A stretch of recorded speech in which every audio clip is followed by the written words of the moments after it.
இன்னைக்கு தமிழ்நாட்ட பொறுத்தவரைக்கும் ஒரு நல்ல விஷயம் நடந்திருக்கு. அரசியலையும் தாண்டி ஆ ஒரு ஒரு பண்புன்னு ஒண்ணு இருக்குல்ல. ஒரு ஒரு மரியாதைன்னு குடுக்குறது ஒண்ணு இருக்குல்ல. அது இன்னைக்கு நம்மளால பார்க்க முடிஞ்சுச்சு. இன்னைக்கு முதலமைச்சரா இருக்கக்கூடியவரு, இன்னாள் முதலமைச்சர், முன்னாள் முதலமைச்சர போய் சந்திச்ச ஒரு விஷயமா இருக்குல்ல. ரொம்பவே நெகிழ்ச்சியான ஒரு சம்பவமா இருந்துச்சு. ஆனா இதுக்கு முன்னாடி ஆ அவங்கவங்க வீட்ல போய் யாரும் சந்திக்க மாட்டாங்க. சட்டசபையில வந்து வாழ்த்துக்கள் சொல்றதா இருக்கட்டும், இல்ல வந்துட்டு ஒரு அறிக்கையா வாழ்த்துக்கள் சொல்லுவாங்க. இந்த மாரி நாங்க நாங்க வந்து எதிர்க்கட்சியா எங்களோட பணியாற்றுறோம். ஆளுங்கட்சி அவர்களுக்கு வாழ்த்துக்கள்ன்ற மாரி சொல்லுவாங்க. தோத்தாலும் ஜெயிச்சாலும் இது வந்து ஒரு அரசியல் மாண்பு. இவ்வளோ நாள் இது இருந்துச்சு. ஆனா எங்கன்னா இது கரெக்ட்டா அந்த எலக்ஷன் முடியிறப்போ அந்த மாரி டைம்ல வரும்.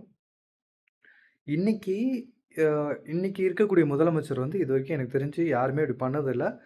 இன்னொருத்தவங்க வீட்டுக்கு போய் சந்திக்கிறது. இன்னைக்கு எல்லா கட்சி தலைவர் வீட்டுக்கும் போய் சந்திச்சாரு. எதிர்க்கட்சிக்கு மட்டும் போவார் அப்படின்னு நெனச்ச பட்சத்தில், அ இவரு சீமான் அவர்கள் வீட்டுக்கும் அவரு போயிருந்தாரு. வைகோ அவர்கள் வீட்டுக்கும் அவரு போயிருக்காரு. அந்த மாரி எல்லா கட்சி தலைவர்கள் வீட்டுக்கும் போயிட்டு அவரு பேசியிருக்காரு. அவரு என்ன பேசியிருப்பார்ன்றது நமக்கு தெர்ல. அ நம்ம ஒரு கெஸ் தான் பண்ண முடியும். என்ன பேசியிருப்பாரு? நீங்க ஒரு நல்ல எதிர்க்கட்சியா இருந்து, எ என் மேல வந்து விமர்சனங்கள்றதோட, நீங்க இங்கெல்லாம் தப்பு நடக்குதுன்னு எனக்கு சுட்டி காமிக்கணும். ஏன்னா எல்லாமே என் கண் பார்வைக்கு வருமான்றது சந்தேகம் தான். ஆட்சியில இருக்கும்போதும் சரி, ஆட்சியில இருக்கிறவங்களுக்கு கூட எல்லாமே அவங்க கண் பார்வைக்கு வருமான்றது கொஞ்சம் சந்தேகம் தான். முக்கியமான விஷயங்கள் வந்து சீக்கிரம் அவங்களுக்கு வரணும். சில விஷயங்கள் வந்துட்டு எதிர்க்கட்சியா இருக்கவங்க தான் அத சுட்டி காமிச்சு, அத கொண்டு வரது தான் அதான் ஒரு நல்ல அரசியலாவும் இருக்கும். அத வந்து தன் மீது விமர்சனங்கள் வைத்தது அதெல்லாம் வந்து இப்போ தாவேக்கானர் அப்படியே "என்னப்பா பார்த்தீங்களா? எங்க மேல நீங்க விமர்சனம் வச்சாலும்" இது அரசியல் மாண்பு. அத கத்துக்குங்க. உங்க தலைவர் அவர்களுக்கு இது தெரியுன்றது எனக்கு தெரியாது. தெரிஞ்சு வச்சிருக்காரு. ரொம்ப நல்லது. எல்லாம் என்ன நெனச்சுட்டாங்க, இப்போ அவர் மேடையில ஸ்டாலின் அங்கிள் பேசுறாரு, தீய சக்தின்னு பேசினாரு. அவரு வீட்டுக்கே போறாரு அப்டின்ட்டு. நான் இதுலருந்து சில பேர கேட்க விரும்புறேன். அப்போ சீமான் அவர்கள் வந்து மு.க. ஸ்டாலின் அவர்கள் வீட்டுக்கு போனப்போ, அவங்க அண்ணன் இறந்துட்டாரு. முத்து அவர்கள் இறந்ததுக்கு போய் ஆறுதல்லாம் கேட்டாரு. அன்னைக்கு எல்லாம் என்ன சொன்னாங்க, இவரு போயிட்டு பெட்டி வாங்கிட்டு வந்துட்டாரு, காசு வாங்கிட்டு வந்துட்டாரு. அ அவங்க கூட போய் கூட்டணி போயிட்டாரு. அதுலருந்து தான் விஜய பத்தி பேசுறாரு. அப்டி இப்டின்னு சொல்லிட்டு ஒரு நரேட்டிவ் செட் பண்ணாங்க. அது செட் பண்ணதும் வ தெரியும். ஒரு மாரி அதுவும் கொஞ்சம் அரசல் புசலா வந்துகிட்டு இருக்கு. நியூஸ் கன்ஃபார்ம் ஆகுற வரைக்கும் நம்ம எதுவும் பேச வேண்டாம். ஆனா நெறைய பேர் சொன்னது அதுதான். இன்னைக்கு விஜய் அவர்கள் போய் பார்த்தாரு. பார்த்துட்டு அவரு போய் பொட்டி வாங்குனாரா? அரசியல் மாண்புங்க இதெல்லாம். இதெல்லாம் தெரிஞ்சு வச்சுக்கங்க. அ இன்னைக்கு நேத்துன்னு பார்க்குறவங்களுக்கு தான் எனக்கு தெரிஞ்சு இதெல்லாம் என்னடா இப்படி போய் பேசுறாங்களே! இன்னைக்கு போய் கை குடுக்குறாங்க அப்படி. அதெல்லாம் அப்படிதாங்க. இப்படிதான்.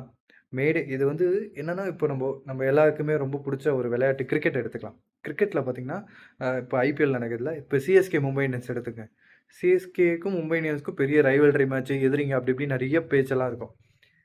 விளையாடும்போது பால் மூஞ்சிக்கு ஏத்துறதாகட்டும், அந்த பவுலிங் போடுறாங்கன்னா, மூஞ்சிக்கு ஏத்தி அவங்க விக்கெட்ட எடுக்கிறது, அந்த செலிப்ரேட் பண்றது, இல்லன்னா அவங்க போடுறாங்கன்னா, பாரபட்ச பத்தம் 6, 4 அடிக்கிறது, இது எல்லாமே பண்ணுவாங்க. விளையாடி முடிச்ச அப்புறம் அவ்வளோதான். 2 டீமும் கை குடுத்துட்டு, "என்ன மச்சான் எப்படி இருக்க?" இப்படிதான் இதுதாங்க மாண்பு. இதுதான் ஒரு விளையாட்டு திடல்ல அவன் என் எதிரி. அவன எப்படி தோற்கடிக்கணும்னு நான் பார்ப்பேன். நான் எப்படி ஜெயிக்கணுன்றத பார்ப்பேன். விளையாட்டு முடிஞ்சு போச்சு. விளையாட்டு முடிஞ்சிருச்சுன்னா, அவன் வந்து நார்மல் மனிதன். மனிதாபிமான அடிப்படை ஒண்ணு இருக்கணும். உறவு முறை ஒண்ணு இருக்கணும். இதெல்லாம் தான் இத்தன வருஷம் சீமான் சொல்லிட்டு இருந்தாரு. சீமான் சொல்லிட்டு இருந்தப்ப மாத்தி மாத்தி பேசுறாரு. சம்பவத்துக்கு ஏத்த மாரி பேசுறாரு. அப்புறம் ஏதோ மாறிக்கிட்டே இருக்காரு. ஆ என்னன்னா, ஏன் அவங்க வீட்டுக்குலாம் ஏன் போனாரு? அவங்கள எதிர்த்து தானே அரசியல் பண்றாரு. அவங்க வீட்டுக்குலாம் ஏன் போனாரு? இப்படிலாம் பேசிட்டு இருந்த ஆட்களுக்கு வந்து, இது ஒரு தெளிவான ஒரு விளக்கமா இருந்திருக்கும். இன்னைக்கு விஜய் அவர்கள் வந்ததுக்கு நீங்க என்ன சொல்லுவீங்க? பார்த்தீங்களா அரசியல் மாண்பு அப்படின்றீங்க. அதுதான். யார் பண்ணாலும் அரசியல் மாண்பு, மாண்பு தான். நான் இல்லன்னு சொல்லல. இதெல்லாம் தெரிஞ்சுக்கங்க. சீமான் அவர்கள பத்தி சொல்லணுன்றதுக்காண்டி அதெல்லாம் சிலத எடுத்துட்டு வராதீங்க. வேற எதாவது எடுத்துட்டு வாங்க. விமர்சனங்கள் வைங்க. வாதாடுவோம். ஆனா வேண்டாம். அரசியல் மாண்புன்றது ஒண்ணு இருக்கு. கடைபிடிங்க.